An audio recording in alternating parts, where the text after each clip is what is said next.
Okay, class, if you guys want to come over to your table stations, we're going to go ahead and get started with today's activity.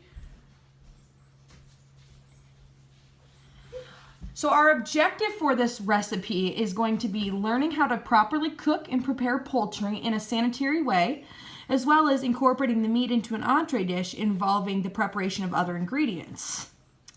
So how does this relate to our chapter readings?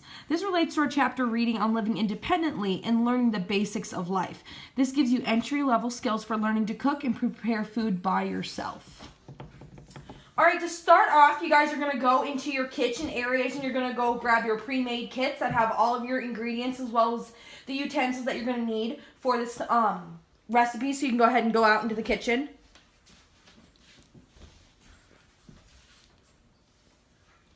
You can bring those out to your table stations. So you need to also grab the pan of ingredients and the pack of chicken breast.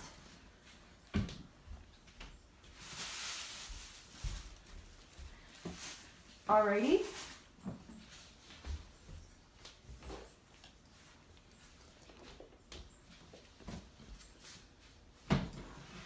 And what you guys will see here that I haven't included today is the already cooked pasta. We went ahead and cooked it just to save you guys some time, but it is essential to be able to learn how to properly cook pasta. So I want you to come over here, Lucas, and watch this video on how to cook pasta perfectly.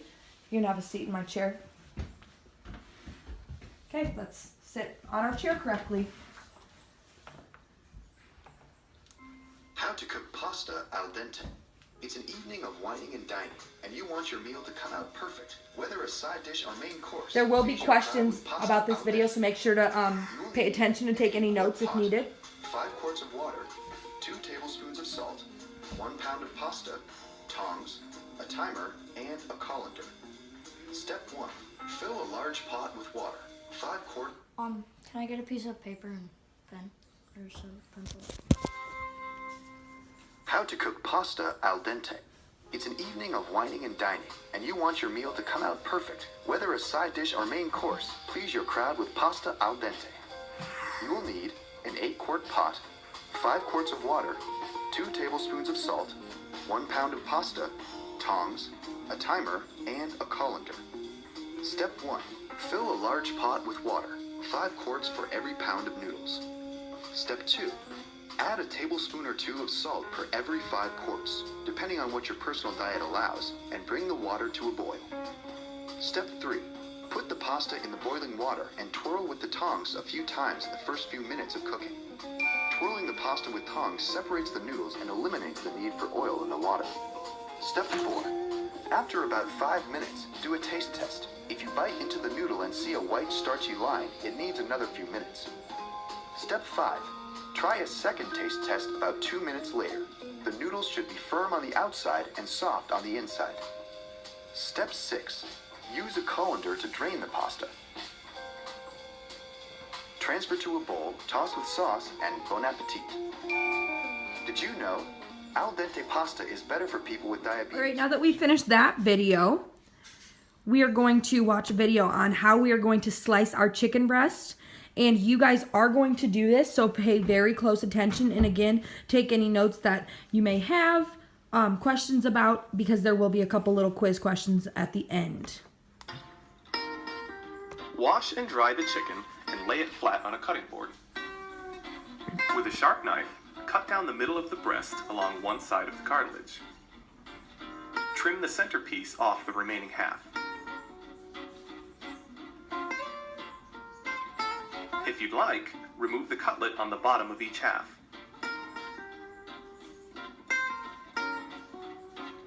Continue to trim the fat around the edge of the chicken breast.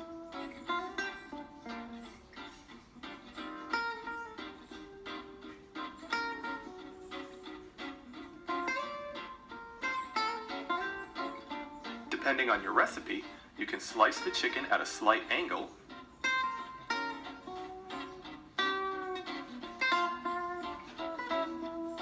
or you can slice, turn, and dice to create cubes. For this recipe, you guys are going to be choosing whether or not you want to slice or cube your chicken, so just keep that in mind as you're watching how he prepares his. Alternatively, cover the chicken with plastic wrap and pound it with a mallet or small frying pan. This will flatten the chicken, ensuring even cooking all the way through. And we are not going to worry about that for this specific recipe, but that is something you guys can take into consideration for the future. I went ahead and already picked up, these are tenderloins, so they're about half the size of the chicken breast, but you're going to go ahead and still cut them the same way. They're just kind of already pre-cut. But for this recipe, I'm going to cube my chicken. So I'm just going down the tenderloin and I'm just cutting it up into little square pieces. I've already washed my hands. And we're just gonna keep cutting our chicken up. And again, if you had a chicken breast, as you can see, there are some places like here that are a little bit more fatty or have more tendons running through them. You can try to, cut away at those. But just gonna keep cubing.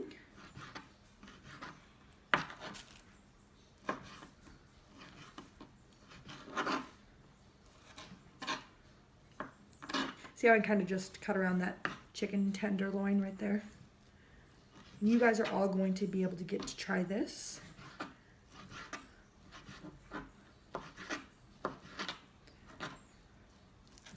Alrighty, and I'm just gonna leave that piece there just because there is a large amount of fat. I actually cut around a little bit of it. Alrighty, so let's see what the rest of our recipe calls for. Okay, you can go ahead and stop. We want to make sure to practice good food hygiene, so we want to make sure to have our hands washed before we start dealing with the food ourselves. So when you're done with that, Lucas, you can come back over to the cutting board and you can begin to cut up the chicken.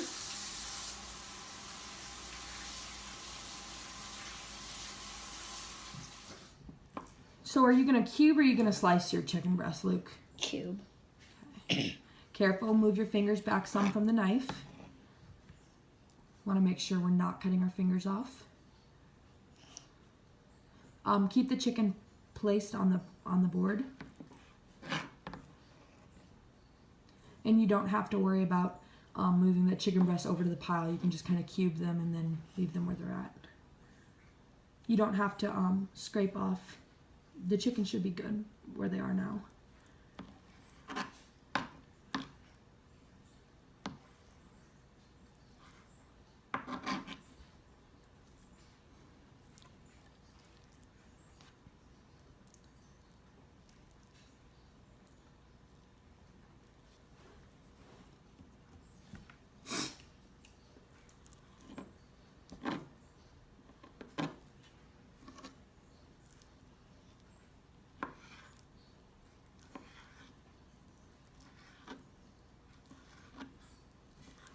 Nice work, good job.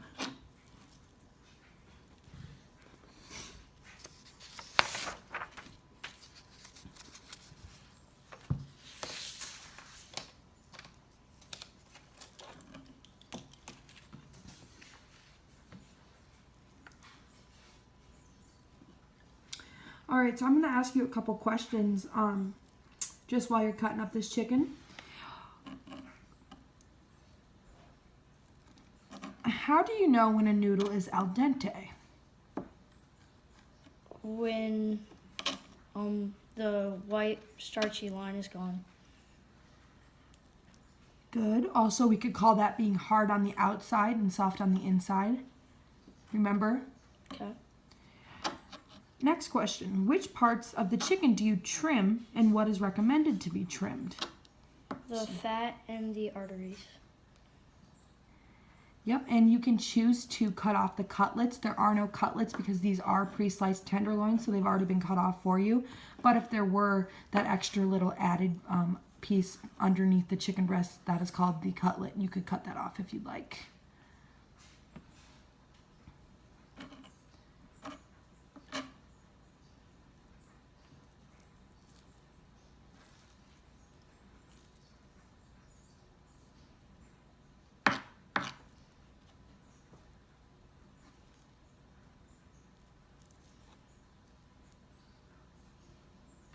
Once you have your chicken all sliced up, you can go ahead and follow me back to the kitchen areas.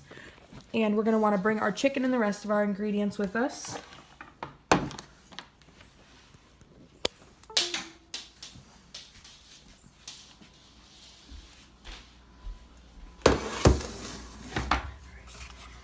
go ahead and get all of our supplies out of our pan so you can use that.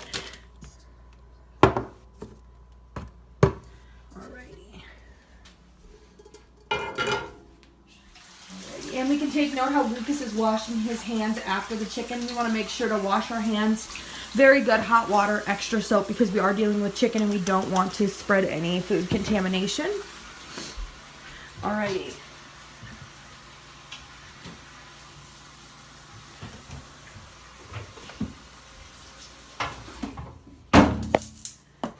Alright, we're going to start by turning on our burners. I'm going to turn on a medium to high heat.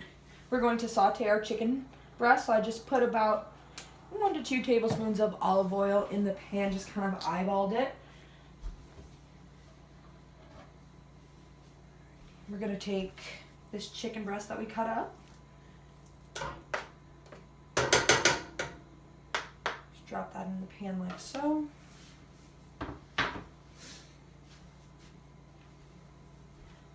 Looking for our spatula. I'm just going to begin to toss this around in that olive oil that we already have in the pan and begin to saute our chicken breast. I'm going to bring the camera over here, Lucas. And as you can see, as the pan begins to get hotter, it's going to begin to sizzle, and you'll be able to see the chicken begin to cook more. As you can see, like this piece has already begun to turn a little bit white. But like I said, as the heat gets higher, that'll begin to cook. This could take, anywhere from 5 to 10 minutes. It really just depends on how high your heat is, as well as how small you cook the chicken breast. But as you can begin to hear that sizzle, and we're just going to keep sauteing this till we see all white, and until we see white in the center. And I'm going to come around and help you guys check to see if your chicken is cooked all the way through. Before you can go on to completing the rest of the recipe, you must make sure with me that your chicken is cooked, because I don't want anyone getting sick, and then I'll also be able to show you what properly done chicken looks like. So if you guys want to head back and go grab your chicken, you can start this process. Okay.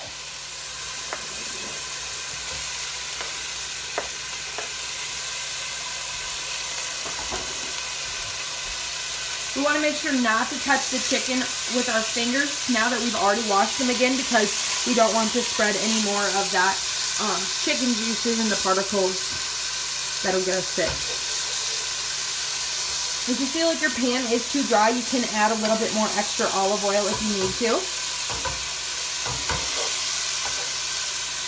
I'd add maybe a little bit more if I were you, Luke.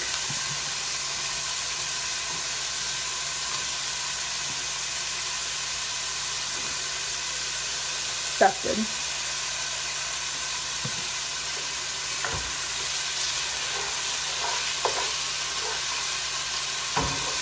You will notice as the grease begins to get hotter, it might begin to splatter you. You can just turn that down a little bit if it does do that. Make sure we are flipping our chicken breast inside the pan so that way not only one side is getting cooked.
When you guys feel like your chicken is appropriately cooked all the way through and you want me to check it for you to go on to the next step, feel free to raise your guys' hands and I can come over.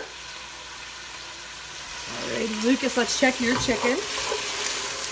Alright, so what I'm going to do, I'm going to take a little piece and I'm going to cut it right down the center. Alrighty, so that looks like it's just on the edge of getting cooked. I don't want to risk that there's any more pink like you can kind of see. So give it a little bit longer. It shouldn't be done too much longer, so just go ahead and raise your hand when you think that it is cooked again.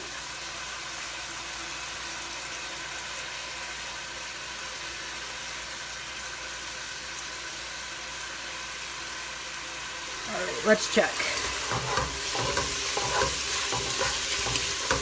So what am I going to do, Lucas? How do I check and see if the chicken is cooked? You cut it in half and look for any pinkness. You see any pink in that chicken? No. Sure about that? Let's check another piece. You see any pink in that chicken? Yes.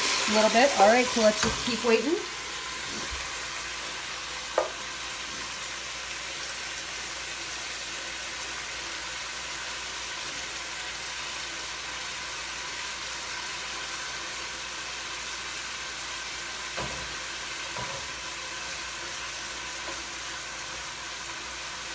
It's your call, bud. Whenever you think that you want me to check on it again, just go ahead and call me over.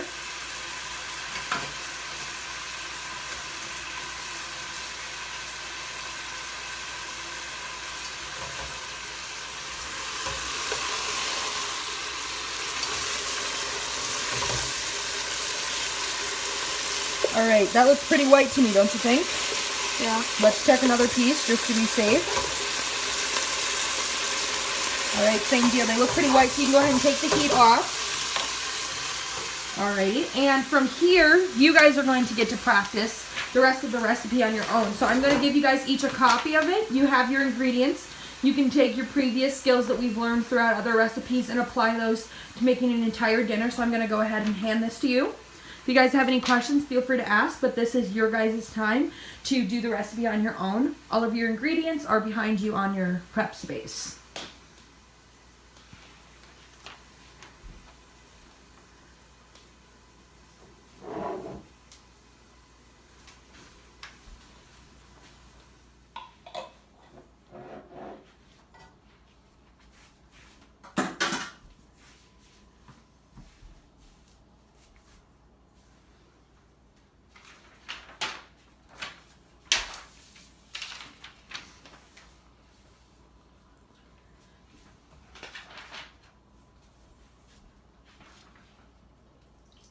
You're going to want to go ahead and begin to mix your stuff too.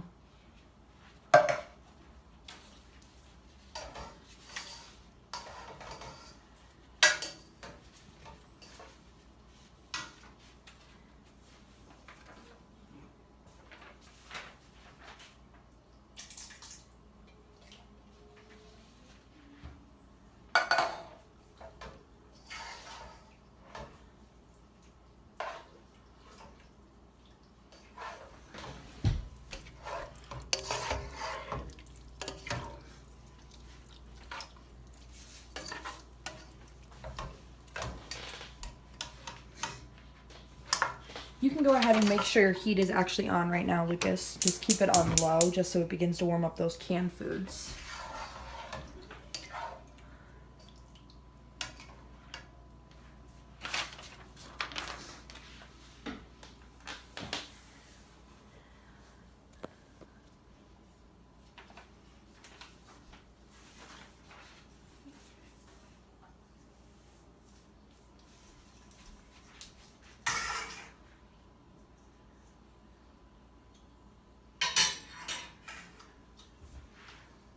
Remember, we want to refrain from touching the food that people are going to be eating.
Once you guys have finished cooking your pasta and you get everything mixed together, you can go ahead and dish it up and come back over to your desk so we can recap on our lesson from this afternoon. Alrighty, you can go ahead and eat your food, Luke, if you're done with it. I see you added some mozzarella cheese on top like the recipe says you could if you wanted. How do you think it tastes? Yeah, do you think you can make that at home on your own? Do you have any questions about it? Not really.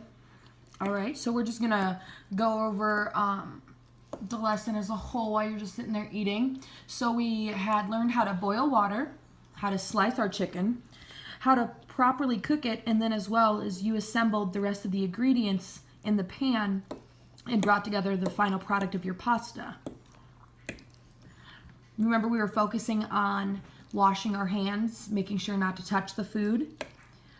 One thing you just want to remember is to cook your chicken a little bit longer than what that first gut feeling was. Remember, I checked it a couple times and each time it was still pink inside. So just remember, maybe cook the chicken a little bit longer than what you first were thinking, as well as just continue to practice good sanitization and food safety. We want to make sure not to cut our fingers with the knives, that we are properly disposing of all of our chicken materials, that there's no contamination with our workspaces. So when you're done eating that, you can go ahead and wipe off your workstation, then you're good to go for the day, bud.